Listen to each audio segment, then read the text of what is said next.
Hi guys, I am Raj and welcome to my YouTube channel. दोस्तों, पिछली video में हमने किए थे 8 parts of speech: noun, pronoun, verb, adverb, adjective, preposition, conjunction and interjection.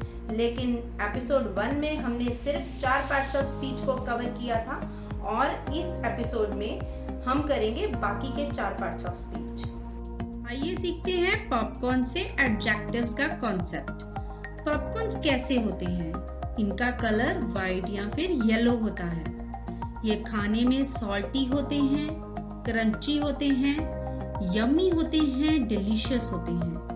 इनकी shape round होती है और ये स्क्विशी भी होते हैं। स्क्विशी का मतलब होता है सॉफ्ट एंड मॉइस्ट। मॉइस्ट मतलब हल्के नमी वाले। तो दोस्तों, पॉपकॉर्न एक नाउन है और ये जो वर्ड्स हैं ये सब इसकी विशेषता को हमें बताते हैं कि पॉपकॉर्न की क्या-क्या क्वालिटीज हैं। तो वो वर्ड्स जो संज्ञा या सर्वनाम के बारे में और अधिक जानकारी देते हैं उन्हें हम विशेषण कहते हैं। Adjective is a word which adds something to the meaning of a noun or pronoun. चलिए कुछ और एग्जांपल्स लेते हैं एडजेक्टिव की। फर्स्ट पिक्चर में आपको रोड नजर आ रही होगी। रोड एक नाउन है और उस रोड की क्या विशेषता है कि वो खाली है इस टाइम। खाली रोड, एम्प्टी रोड। तो एम्प्टी उस रोड का एडजेक्टिव है और रोड एक नाउन है।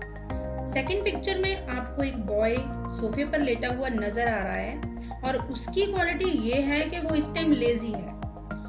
Lazy boy. बॉय एक नाउन है और लेजी उसकी विशेषता है। Lazy is an adjective. Number 3 पे है 5 mangoes. How many mangoes are there in the picture? 5 mangoes. Mangoes एक नाउन है और उसकी विशेषता क्या है कि कितने मैंगोज हैं। ये जरूरी नहीं है कि मैंगोज की विशेषता सिर्फ और सिर्फ स्वीट वर्ड से बताई जाए, स्वीट मैंगोज या फिर सोर मैंगोज। ठीक है, क्वांटिटी भी हो सकती है। एडजेक्टिव एक क्वांटिटी भी होता है। नंबर 4 पे है फियरलेस वुमन। फियरलेस का मतलब होता है निडर। निडर औरत। तो कैसी औरत है? निडर।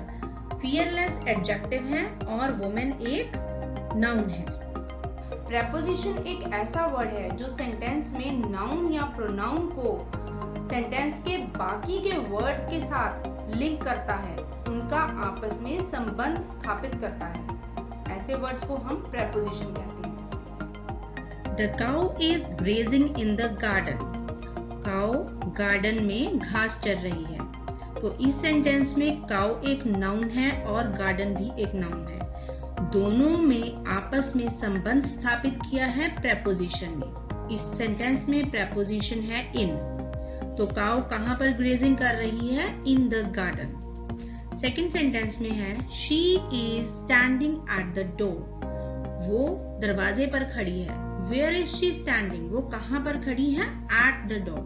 So इस सेंटेंस में at एक preposition है और she एक pronoun है, door एक noun है और इन दोनों को आपस में लिंक कौन कर रहा है? at.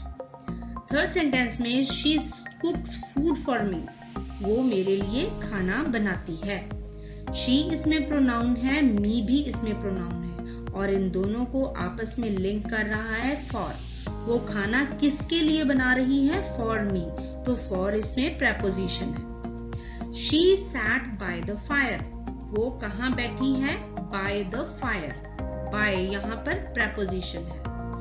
Little Jack sat in a corner. Little Jack एक नाउन है और कॉर्नर एक ऑब्जेक्ट है। तो लिटिल जैक कहाँ पर बैठा हुआ है? In a corner.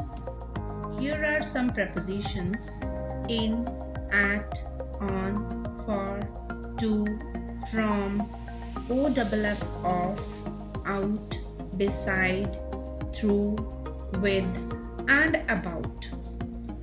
Phrase prepositions भी कुछ होती हैं जो कि सेंटेंस के स्टार्टिंग में यूज की जाती हैं, जैसे कि according to, in case of, in front of, by means of, on account of, in place of.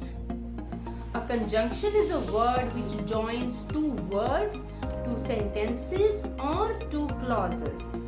Conjunction वो शब्द होते हैं जो दो वर्ड्स को आपस में जोड़ते हैं, या फिर दो सेंटेंसेस को आपस में जोड़ते हैं, या दो क्लॉजेस को आपस में जोड़ते हैं। For example, Meena and Mohan are friends.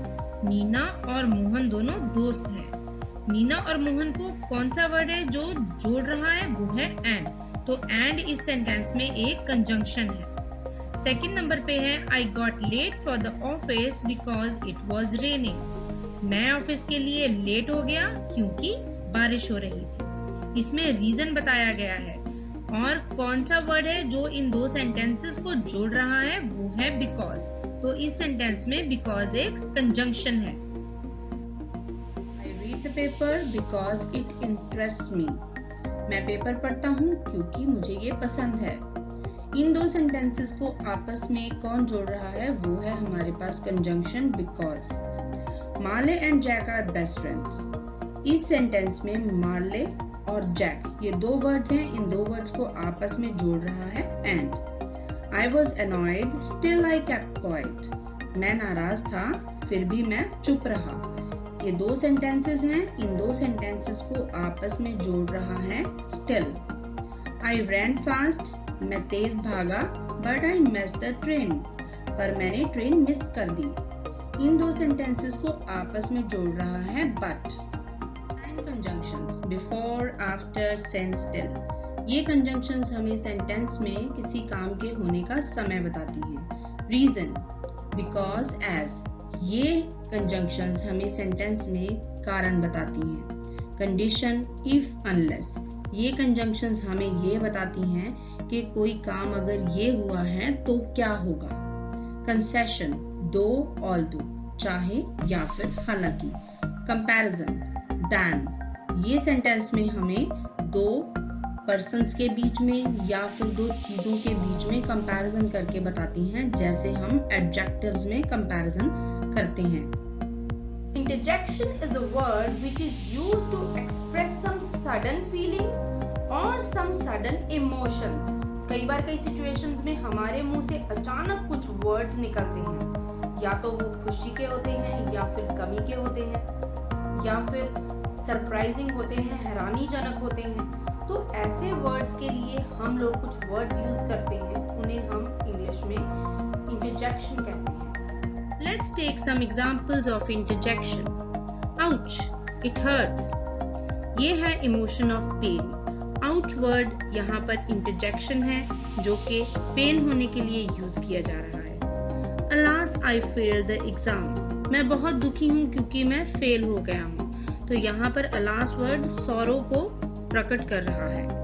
Hurrah, I have won the race. Emotion of joy, खुशी प्रकट करने के लिए हुर्रा वर्ड का इस्तेमाल किया जा रहा है क्योंकि मैं रेस जीत गया हूँ। Oh, that's my purse. Interjection of surprise, मैं सरप्राइज्ड हूँ क्योंकि वो मेरा पर्स है। Oh, congrats, you finally got your degree. ये है इंटरजेक्शन ऑफ ग्रीटिंग, जब आप किसी को विश कर रहे हैं, कॉन्ग्रेचुलेशंस बोल रहे हैं। चलिए अब है प्रैक्टिस का टाइम। कुछ सेंटेंसेस देखते हैं और देखते हैं उनमें पार्ट्स ऑफ स्पीच कौन कौन से हैं। Rama has hurt himself. इस सेंटेंस में रामा एक नाउन है, हैज एक हेल्पिंग वर्ब है, हर्ट एक मेन वर्ब है और हिमसेल्फ एक प्रोनाउन है। ये एक रिफ्लेक्सिव प्रोनाउन है, जैसे my self, himself, your self, ये सब रिफ्लेक्सिव प्रोनाउंस होते हैं। Tell them that I will come. दो सेंटेंसेस हैं जिनको आपस में ज्वाइन कर रहा है that. तो इस सेंटेंस में that एक कंजंक्शन है। अदरवाइज देखें तो tell एक मेन वर्ब है, them बना है they से जो कि एक प्रोनाउन है, I फिर से एक प्रोनाउन है, will एक हेल्पिंग वर्ब है और come एक मेन वर्ब है। तो दोस्तों बाकी के जो तीन सेंटेंसेस हैं आप उनमें पार्ट ऑफ स्पीच ढूंढेंगे कि कौन सा वर्ड कौन सा पार्ट ऑफ स्पीच है और मुझे कमेंट बॉक्स में बताएंगे।